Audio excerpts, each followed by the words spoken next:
Australia blows this big lead, and they lose to Serbia 95-90. In this game, Josh Giddey, newcomer for the Chicago Bulls, played 33 minutes, dropped 25 points. Hey, all right. On 11 of 20 from the field, not bad. 3 of 5 from downtown, including a behind-the-back move pull-up three that was actually pretty sweet.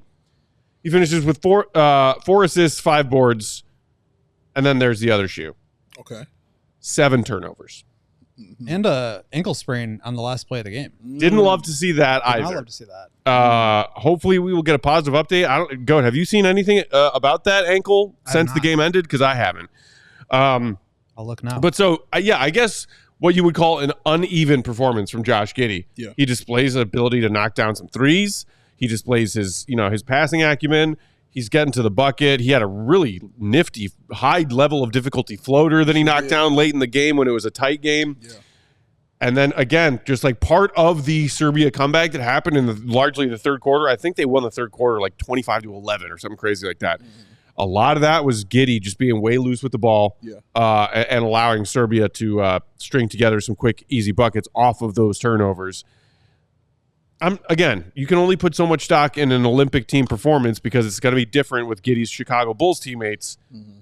But in that game that I watched this morning, I saw more of the same from Giddey, which is good and bad. Yeah, that's why I don't think it's an uneven game. I just think it's a Josh Giddey game because it's what we've seen the entire time. I keep talking about how he gets the Hakeem triple-doubles, but his come in turnovers. Because when I kept seeing – because I went back and watched the game. So when I first saw – it being shown what he did, I kept saying, how many turnovers? Because everybody kept showing me the points, the rebounds, the assists. I was like, how many turnovers? How many turnovers? How many turnovers? Somebody tell me how many turnovers.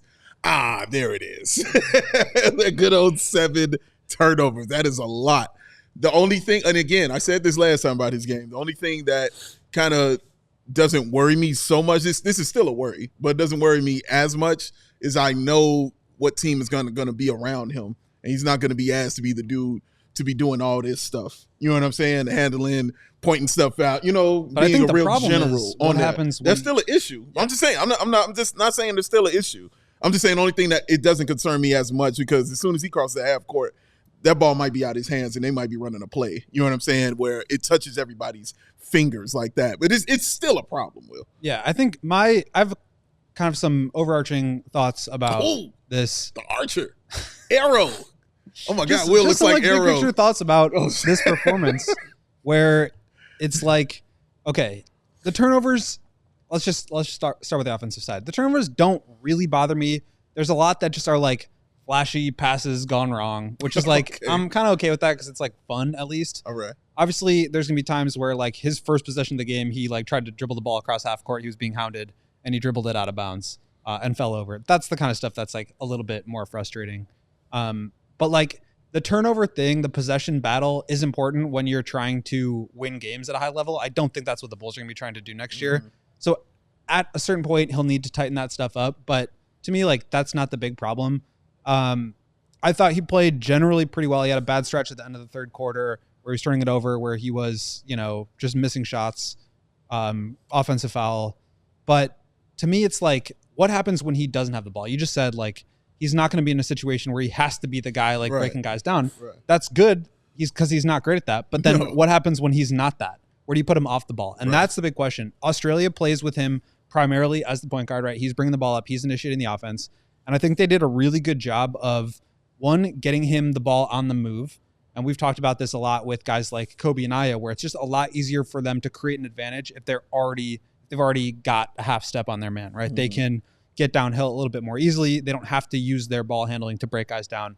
I think that really benefits Giddey. They also got him in the post a little bit, which I like a lot. He's got a bit of a face-up game, but also just he's a tall passer, so he can make those reads when he's posting up, and it forces you to guard him there because he'll hit that floater from that spot. So I think those are ways that the Bulls are going to have to utilize him. The question is like, the commentators were really applauding him for getting into the paint, for finishing around the rim. That's the stuff that I'm not sure will sustain at the NBA level because, one, the defense is a lot better at the NBA level. I think there's a little bit more space with the three-point line being stretched out a little bit more, but he's just never really been a guy who can break guys down off the dribble, get to the rim, draw two to the ball, and kick it out. And so he has to be able to – it's kind of like the Ben Simmons problem where he was so good with the ball in his hands, had a steam. He was like a mini LeBron, right? He was just getting to the rim and dunking on people.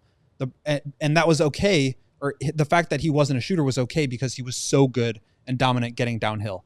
As soon as he realized, actually, I'm afraid to shoot free throws, which means I'm afraid to go to the rim because I don't want to get fouled, because I don't want to shoot free throws. All of a sudden, now he's not getting downhill. He can't shoot.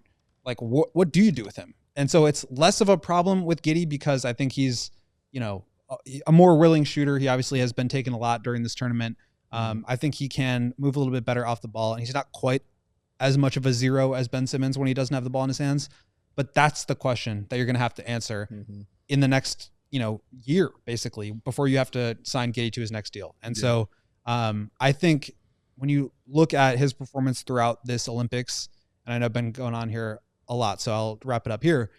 As you look through his performance of the Olympics, it's like there's a lot of good, but I don't think he did anything that, even though he was putting up numbers, he was getting the rebounds, he was getting up the floor, grab and go, getting downhill and stuff. That was great, but I don't think he did anything that eased my concerns that I already had about him. That part. I agree. Rob in the comments saying, what was Giddey's assist-to-turnover ratio over the span of the Olympics? And I would take more stock in his overall performance if he was playing with the Bulls in the Olympics. Shout out to our pal Doug Tonis, Bulls Potter, long time, who compiled Giddey's stats spanning his 4 Olympic games before Australia got eliminated earlier today. So in his 4 games for Australia, he shot 50% from the field, 27 of 54. He shot 47.3% from 3, 9 of 19, 53.8% from the free throw line, 7 of 13. 7.25 rebounds per game, 5 assists per game, 4.25 turnovers per game. So the question Rob asked, assist to turnover ratio for Giddey spanning his whole Olympics, 1.1, basically. Not great. And that's the part where I agree with you, Will. That did not ease my concerns that I had about Giddey when the trade was made. For whatever amount of stock you put into watching Olympic basketball versus NBA basketball, I saw a dude make a lot of questionable decisions on the floor that led to some bad turnovers. Decent, I think, is the word, as the Phil says about him. Like, yeah, he's decent. He's cool. He's a good player. I'm really interested just to see him in a place where the ball isn't like everything isn't primarily, it has to be Josh Giddey. Like, if we don't have Josh Giddey with the ball in his hands, what the hell do we have kind of situation? And luckily the Bulls aren't in that situation at that position. So that's why I'm excited to see him more. I think both your points are incredibly valid, and I am damn sure with you on both of those points. This man is not a finished product, and it's definitely concerning sitting there watching him do certain things. But when I watch him in these games, I know what's on him and what they want from him, and he has to be that dude. You know what I'm saying, for this team, or one of those dudes, I should say, for this team to even go as far as they did. So I understand why he has the ball and why he has to make certain plays. And sometimes it looks great. Like the step back I saw him have, I was like, damn. The little nice fadeaway he had, I was like, oh, shit. He's got a decent face-up game. Yeah, that was awesome. And, of course, my favorite thing to watch is him getting a rebound and taking off. Like, I immediately see those wings the Bulls have running with them. And when I say that, I mean like Dalen Terry and Julian Phillips and those guys. I don't know if Patrick Williams will be awake to do those things. Damn. But I threw one at him. But that's my guy. It's my year for you, Pat. It's my year. We'll get into it as we get closer to the season. I'm still a believer in Pat, but I got to poke at you sometimes. But I'm interested to see what that looks like when he has that opportunity here in Chicago, as opposed to what I know he has to do for the team that he's on right now. And that's why I look at it just a little bit differently. But those concerns, those worries, those numbers, all that shit backs up that this is, oh shit, okay, we'll see kind of thing. And I hear what you're saying, different role and different responsibilities for his national team versus what the Bulls might be asking of him.